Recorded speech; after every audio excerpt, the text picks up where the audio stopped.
You are watching Lesson 4 for continuing students of the Dance of the Eye and the Hand.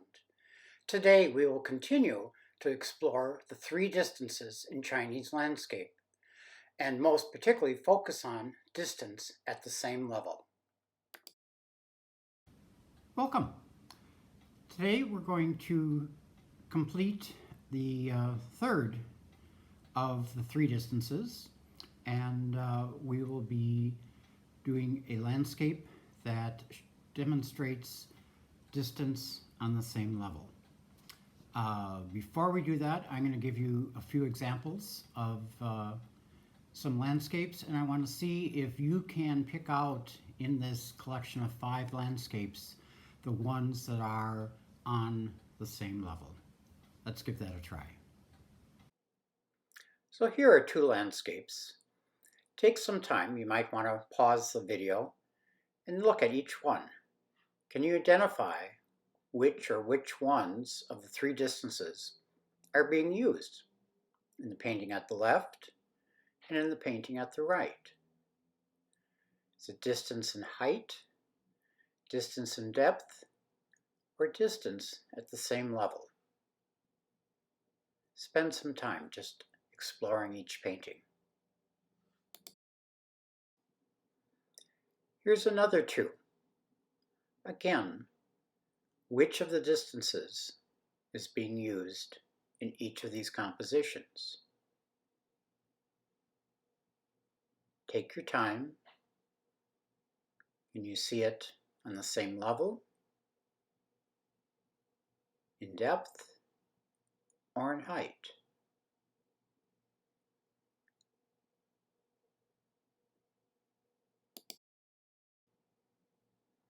And again, 2 more examples.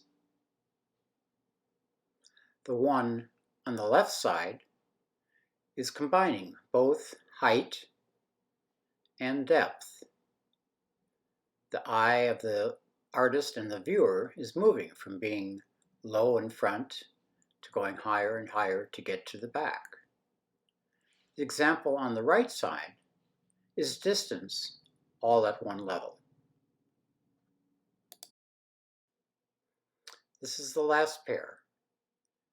The one on the left is all at the same level. The one on the right has both depth and height to it to create the perspective. So let's move on and try to focus simply on perspective at the same level. Here is the model we'll be working with today, demonstrating distance on the same level. So we'll start by prepping our brush. If you're just starting out, get the brush wet in your mixing or your water dish first. Take out the excess, pick up a little bit of ink, and work it well into the brush. Test it, and we're ready to go. So on this landscape, as part of basic Chinese painting theory, we start from the front, working back, from the bottom, working up. And so we have this first clump of rocks or hills in the foreground. And we'll start with the one that is quite in front. And I want to use still like a calligraphy grip, but I can use it on the side so I get a rougher shape, a more rock-like texture to it, and just start building these landforms.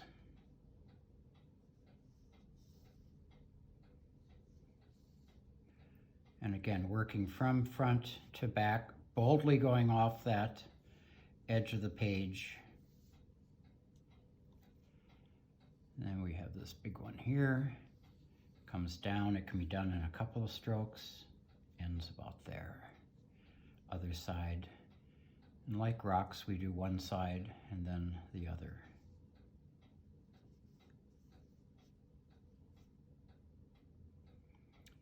And then the next one is in front of this.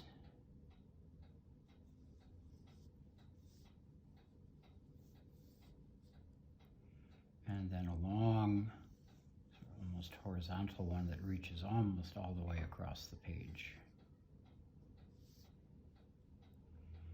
And then sort of the center of it all is this big one. And then one more behind that. And this one also goes off the page. So that's our first group.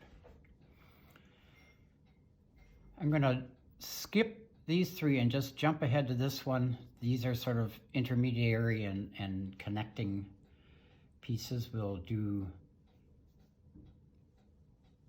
the next piece here, and in your mind you need to remove those dots so that you can see the whole structure of the composition. So part of this is not just being able to create the outline, but part of it is to use your eye to remove those dots, those trees, remove the shading lines, and just purely see structure. And that is its own practice and takes some time. Now I'm going to do this one in the foreground and its baseline, and then these transitional ones that I waited. One, two, and then the third. Okay, now I have this corner, and this corner is now sort of closed, which makes this much, much more open. I'm going to just jump across from here. There is a landform.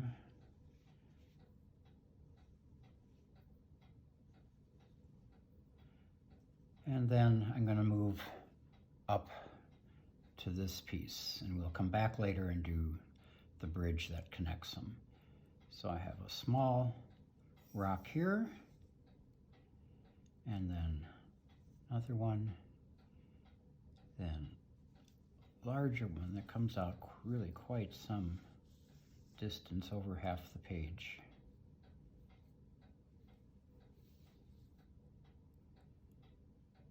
And another one that comes next to that, comes down. And one more over here. And then a bigger one over here comes up. And then the last one back here. And again, I'll come back in just a little bit and do the shading lines, but all we're working on right now is outline.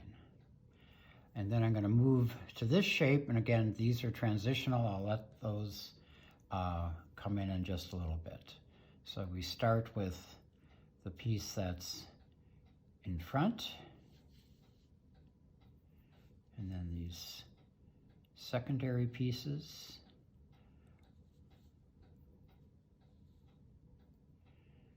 And then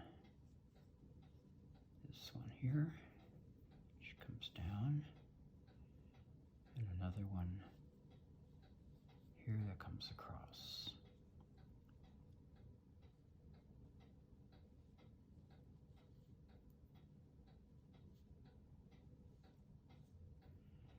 And then continue to bring this one over, this one over,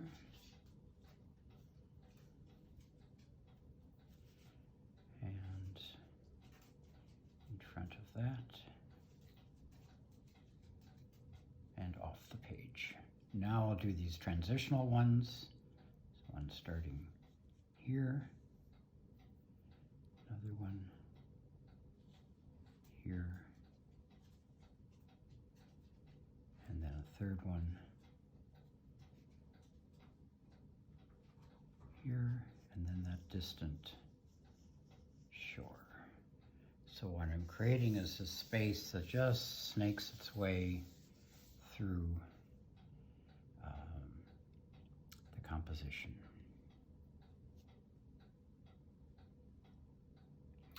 Then we have the distant mountains, which are the farthest back, if you wanted to do those in a gray shade, that would be one way to do it. These need to be strong outlines. I would say fairly dry, and since they're seem to be the oldest peaks, they have more angularity to them.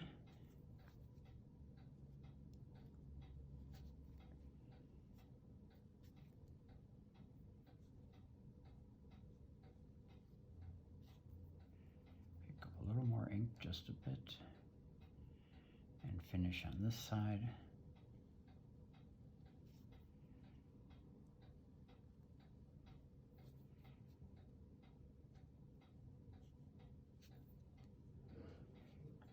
That's our complete composition. Now we're going to go back in and add the bridge, and I'm going to make one little correction here, because this needed to come a little bit farther out. My bridge goes in here. I can just start with the bridge line.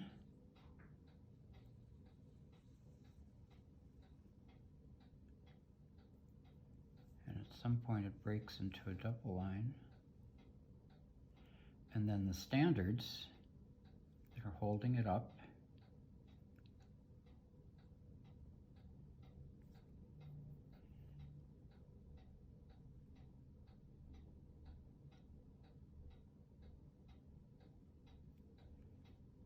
And I just want to strengthen this just a little bit. So I have my bridge. Now I'll come back and do shading lines. There are shading lines on the base of these rocks. And I'm just going to work my way again from bottom upward, putting in the little bits of shading that there is. And what the shading is doing is giving me a little more depth and placing some pieces behind the others, giving it some height.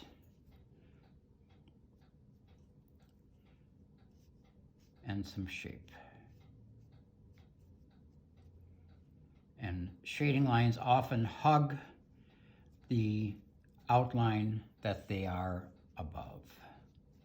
So it's okay to connect there. That makes this come forward, this go higher.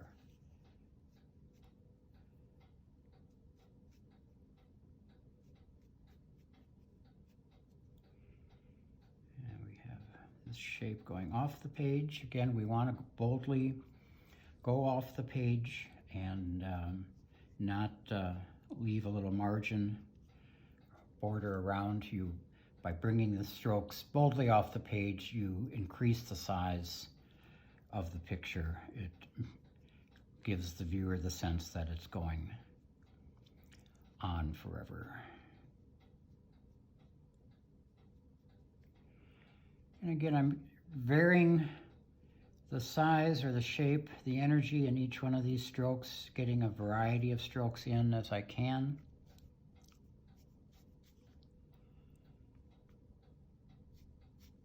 Again, going off the page.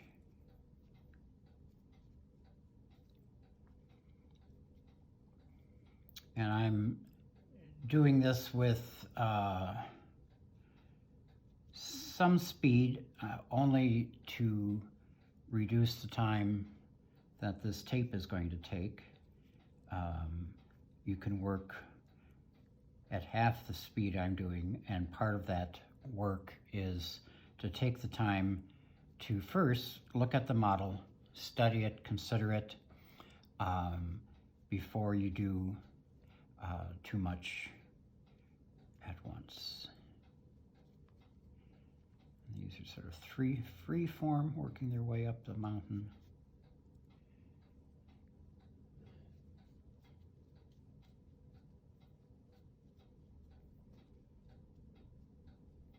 Distant mountains have no shading, so now we can go over here.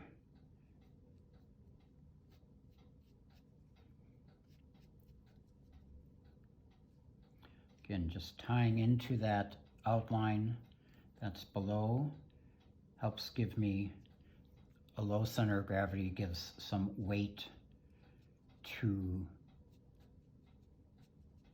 the form.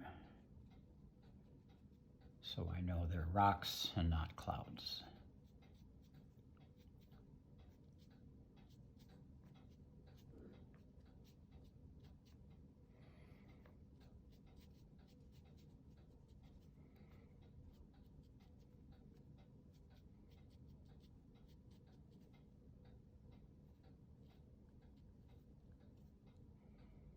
And lastly, off to this side.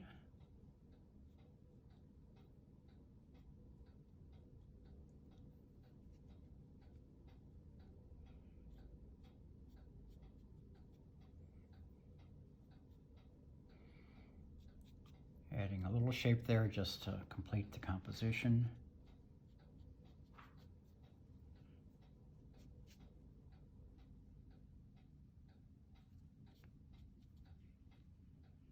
And some more shading here.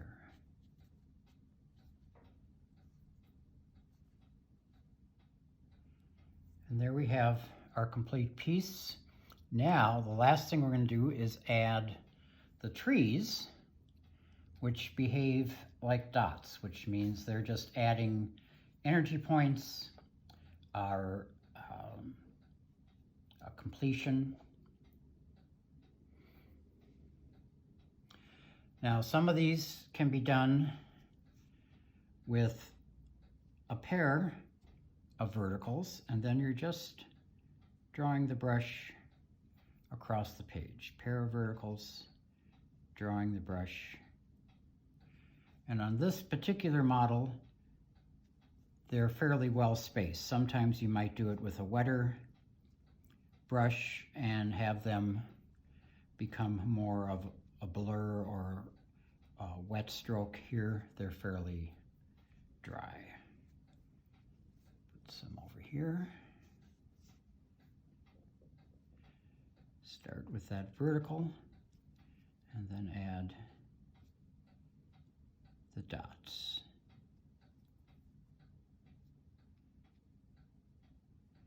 And again, some of these smaller ones don't need to have a pair of vertical lines. There will be just fine with one. I'm going to pick up a little more ink here.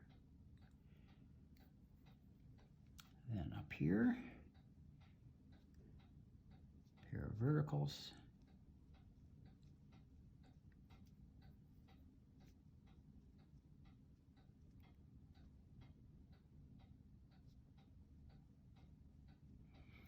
And these dots are also, or these trees are also behaving like the shading in that they are riding close to that outline and again help create some distance here.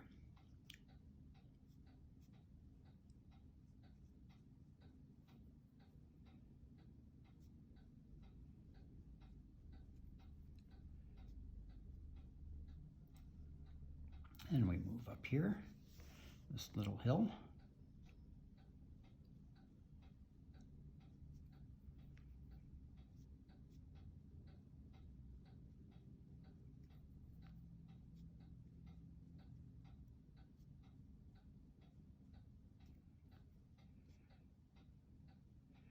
And doing these trees, like doing dots, will give you some practice in adjusting how you do them relative to how close or how distant your model is, your painting is from the model I provided.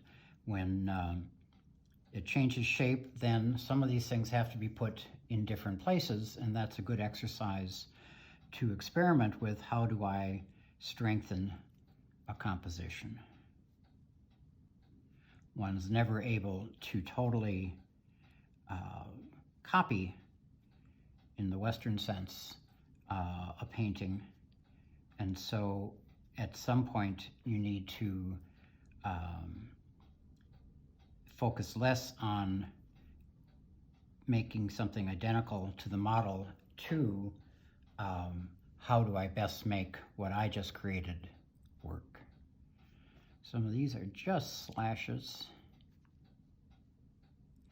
with no trunks.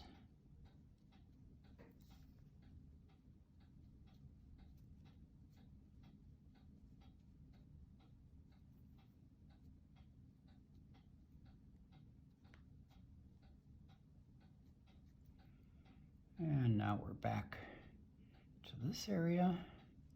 And again, some of these are just little horizontal slashes. There's no real structure to them, no trunks.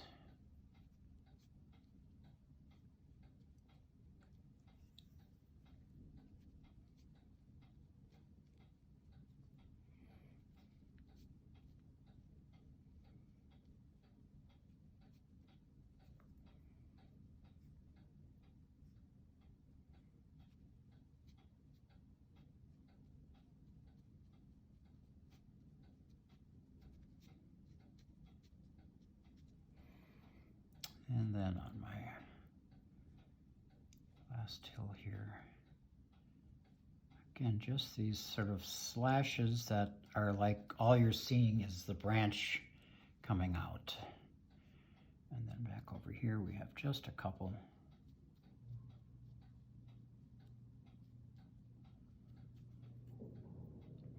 So that is our complete piece. Now, why is this distance on the same level? It's because all of these shapes are on the shore of this river or creek or whatever it is. It's not that this is high or this is singly behind it, although it is, but that what you're seeing is the base all at one level. So let's add our inscription. Let me pick up a little more ink here, and we will put in the 2 characters for perspective on the same level. And I think I'm going to put those over here so that this stays open. We close this whole side. We start with the character for same, horizontal,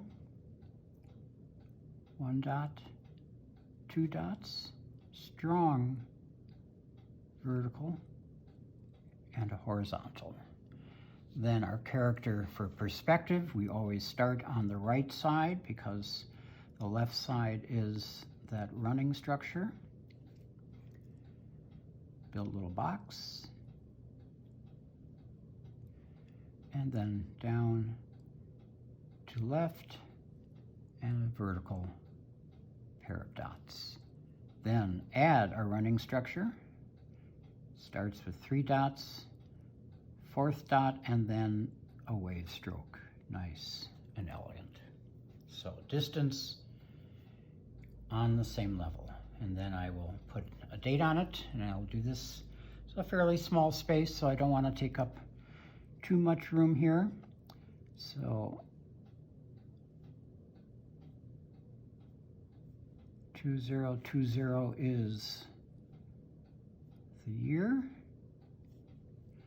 And then I will put my name, quite small.